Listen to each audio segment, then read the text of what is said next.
Hi అండి. ఈరోజు video వచ్చేసి లంచ్ బాక్స్‌లోకి సింపుల్‌గా రైస్ రెసిపీ చేసి చూపిస్తున్నాను. ఇంట్లో కాయగూరలు ఏం లేనప్పుడు ఇలా చేసి పెట్టేయండి. చాలా అంటే చాలా బావుంటది. లంచ్‌లోకైనా, డిన్నర్‌లోకైనా సింపుల్‌గా అయిపోద్ది. ఇలా చేసి లంచ్ బాక్స్‌లో పెట్టారంటే వారానికి 4 సార్లైనా ఇలా చేయమని అడుగుతారండి. అంత కమ్మగా ఉంటది.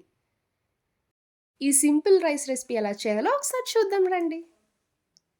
ఈ రైస్ రెసిపీలో మసాలా పేస్ట్ వేస్తే టేస్ట్ చాలా బావుంటదండి. ఇందులో వేసుకోవడానికి మెయిన్‌గా మసాలా పేస్ట్ వల్లే మీకు ఫ్లేవర్‌తో పాటు టేస్ట్ వస్తది.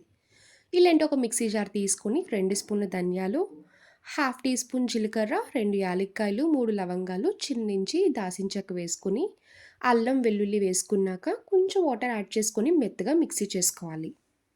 చూడండి వీడియోలో చూపిస్తున్నట్టు వాటర్ ఎక్కువ యాడ్ చేయకుండా అల్లం వెల్లుల్లి పేస్ట్ ఎలా మిక్సీ చేసుకుంటారో ఆ విధంగా ఇలా మెత్తగా మిక్సీ చేసుకోవాలి. నేనైతే కొంచెం ఎక్కువే మిక్సీ చేశానండి. ఎందుకంటే బాక్స్‌లో పెట్టుకొని ఒక 1 వీక్ వరకు స్టోర్ చేసుకుంటాను.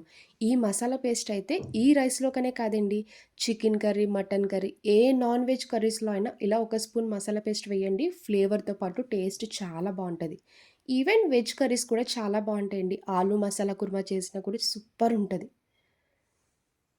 ఇప్పుడు ఇలాంటి ఒక బౌల్ తీసుకొని, ఒక గ్లాస్ వరకు రైస్ వేసుకొని, శుభ్రంగా వాష్ చేసుకున్నాక వాటర్ యాడ్ చేసుకొని, ఒక 5 నిమిషాల పాటు నానబెట్టాలి.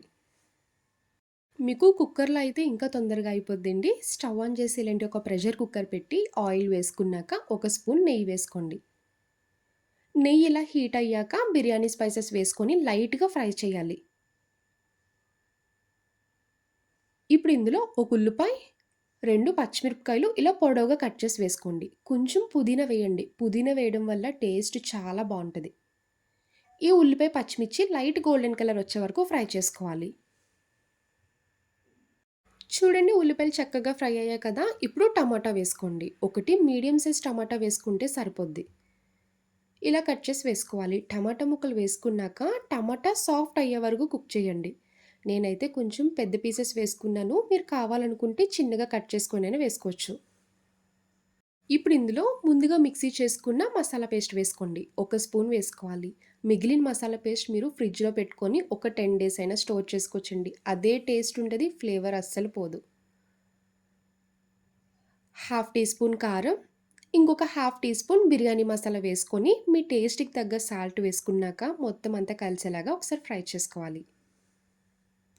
ఇలా ఫ్రై చేసుకున్నాక ఇందులో 2 స్పూన్లు పెరుగు వేసుకొని ఒకసారి ఫ్రై చేయండి. చూడండి పెరుగు వేసి ఫ్రై చేశాక ఆయిల్ సెపరేట్ అవుతుంది కదా! ఇలా కంప్లీట్‌గా ఫ్రై చేసుకున్నాక మిల్ మేకర్ వేసుకోవాలి. ఏ వెజిటబుల్స్ లేనప్పుడు ఇలా సింపుల్‌గా మిల్ మేకర్ వేసుకొని చేయండి రైస్ రెసిపీ చాలా బావుంటది. నేనైతే ఎక్కువగా రైస్ రెసిపీ అని అనడం అలవాటండి. మీరు కావాలనుకుంటే మిల్ మేకర్ పులావ్ అనొచ్చు, మిల్ మేకర్ బిర్యానీ అని అనొచ్చు. ఇదే ప్లేస్‌లో మీరు ఆలు గాని, క్యారెట్ ఏ వెజిటబుల్స్ ఉన్నా యాడ్ చేసుకోవచ్చు. వెజిటబుల్స్ ఏం లేకపోయినా కూడా ఈ ఉత్తి మిల్ మేకర్‌తో చేసుకోండి టేస్ట్ చాలా బావుంటది. మిల్ మేకర్ వేశాక ఈ మసాలాలన్నీ మిల్ మేకర్‌కి పట్టేలాగా ఒక 2 నిమిషాలు ఫ్రై చేయాలి. మిల్ మేకర్ వేసి ఇలా ఫ్రై చేయడం వల్ల మిల్ మేకర్‌లో ఉన్న వాటర్ కూడా ఇంకిపోద్ది. ఇప్పుడు ఇందులో నానబెట్టుకున్న రైస్ వేసుకోండి. నేనైతే నార్మల్ రైసే కదండీ తీసుకున్నాను. మీరు కావాలనుకుంటే బాస్మతి రైస్ అయినా వేసుకోవచ్చు. రైస్ వేసుకున్నాక మొత్తం ఒకసారి కలపండి. స్లోగా కలపాలి. ఎందుకంటే ముందుగా నానబెట్టాం కదండీ! బ్రేక్ అయిపోతాయి. ఇప్పుడు వాటర్ యాడ్ చేసుకోవాలి. ఒక గ్లాస్ రైస్‌కి 2 గ్లాసుల వరకు వాటర్ వేసుకోండి. అదే మీరు బాస్మతి రైస్ తీసుకునేలా ఉంటే 1:30 గ్లాస్ వాటర్ సరిపోద్ది. వాటర్ వేసుకున్నాక ఒకసారి గరిటెతో కలుపుకొని ఇదే టైంలో సాల్ట్ చూసుకొని చెక్ చేసుకోవాలి. సరిపోకపోతే ఈ టైంలో వేసుకొని అడ్జస్ట్ చేసుకోండి. నాకైతే సాల్ట్ కరెక్ట్‌గా సరిపోయిందండి. ఇప్పుడు కుక్కర్ మూత పెట్టుకొని మీడియం ఫ్లేమ్‌లో 3 విజిల్స్ వచ్చే వరకు కుక్ చేసుకోవాలి.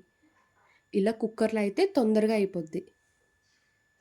విజిల్ వచ్చేసాక స్టవ్ ఆఫ్ చేసుకొని కొంచెం చల్లారాక అప్పుడు మూత తీసుకోవాలి. చూడండి రైస్ అయితే చక్కగా వచ్చింది కదా! నాకైతే విజిల్ వచ్చినప్పుడే ఆ మసాలా పేస్ట్ వేయడం వల్ల ఫ్లేవర్ చాలా వచ్చిందండి. చూడండి రైస్ ఎక్కడ అడుగంటలేదు. ఇలా అయితే పర్ఫెక్ట్‌గా కుక్ అవుతది. ఈ రైస్‌లోకి మీరు ఎలాంటి కర్రీతో పని లేదండి. ఒక్క రైతా పెట్టుకొని తినేస్తే చాలు కడుపు నిండా హాయిగా ఉంటది. ఇలా వేడివేడిగా ప్లేట్‌లో సర్వ్ చేసుకొని రైతా పెట్టుకొని తినండి. కాంబినేషన్ చాలా అంటే చాలా బావుంటది.